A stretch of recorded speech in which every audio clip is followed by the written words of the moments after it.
Dito naman kami nag-food trip ngayon sa may 7-Eleven. At ito yung mga tinry namin dito. Una na itong Taiwanese beef noodles, pati na rin tong beef gyudon. Ito naman yung isa sa lagi namin binibili, yung plant-based nilang burger. Yung pinakamura nilang rice meal na giniling. Nagkaayaan nga kami dito sa may 7-Eleven kasi nag-crave ako doon sa Korean garlic bread. Kaso sayang ubos na kaya ito nag-rice meal na lang kami. Ang dami na palang pagpipili ang mga rice meal ngayon dito, no? Meron na silang bistek, karaage, tsaka katsu curry.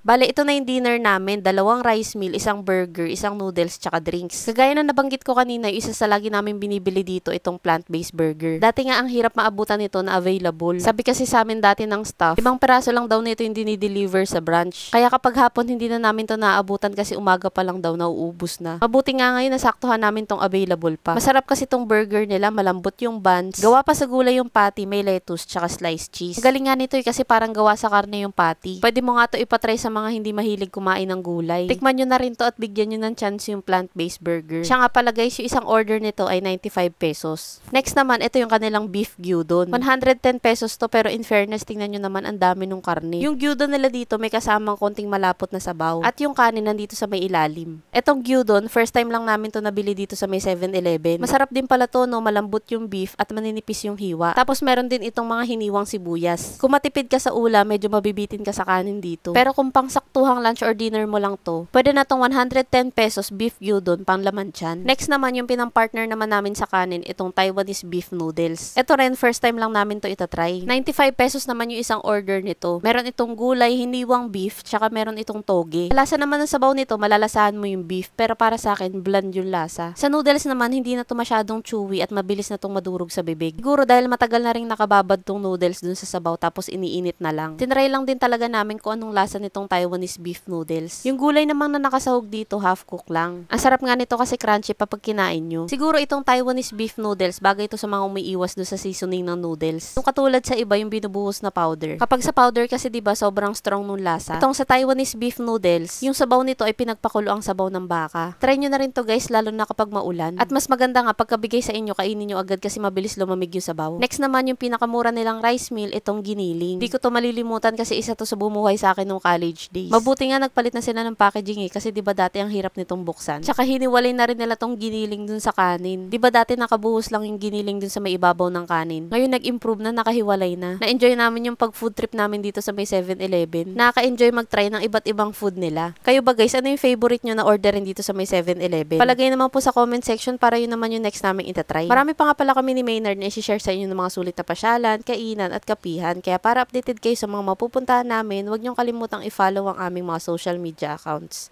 Yun lang, maraming salamat po sa panonood. Bye!